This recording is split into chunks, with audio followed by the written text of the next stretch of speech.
জয় তারা, জয় জয় তারা। সিংহ রামণ সিংহ রাশি 2026 সালের ফেব্রুয়ারি মাস, সংক্ষিপ্ত ফলাদেশ। চন্দ্র কেতু বসে রয়েছে আজকের দিনে আপনাদের ঘরে। আজকে হচ্ছে 3 তারিখ ফেব্রুয়ারি। আজকের দিনে চন্দ্র এবং কেতু আপনাদের লগ্নে বা রাশিতে বসে রয়েছে। একটু শরীর স্বাস্থ্য নিয়ে মানসিক একটু দুশ্চিন্তা দিতে পারে। চন্দ্র এক একটা ঘরে সোয়া 2 দিন থাকে, ও আবার সরেও যাবে।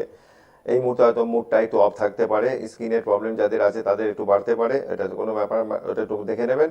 সপ্তমভাবে রাহু যাদের সিংহ লগ্ন সিংহ রাশি জাতক জাতিকা, যারা বিয়ে করতে যাচ্ছেন, বিয়ের জন্য চিন্তা ভাবনা করছেন, তাদের কিন্তু বলবো যে জটক বিচারটা অবশ্যই করে নেবেন। এই মুহূর্তে কিন্তু 7th হাউসে রাহু বসে রয়েছে এবং আগামী 23 তারিখের মধ্যে ওখানে 3টে প্ল্যানেট একসাথে হয়ে যাবে। মঙ্গল যাবে, রাহু যাবে, রাহু তো আছেই, শুক্র দুটো এক জায়গায় সপ্তমভাবে চলে আসবে। জীবনে কিন্তু বিবাহিত যারা আছে তাদেরও লাইফে কিন্তু একাধিক রিলেশনের যোগ কিন্তু সৃষ্টি হবে। অতএব যা করবেন ভেবে চিন্তে করবেন, বিয়েটা দেখে শুনে দেবেন, জটক বিচার করে নেবেন।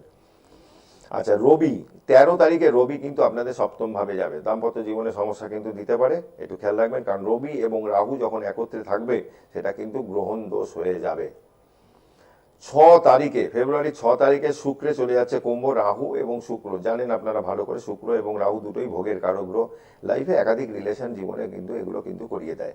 অতএব দাম্পত্য জীবনে ঝড় আসার আগে সতর্ক করে দিলাম, যাদের আছে বাচ্চাটা এরকম কিছু, তারা একটু সতর্কভাবে চলবেন।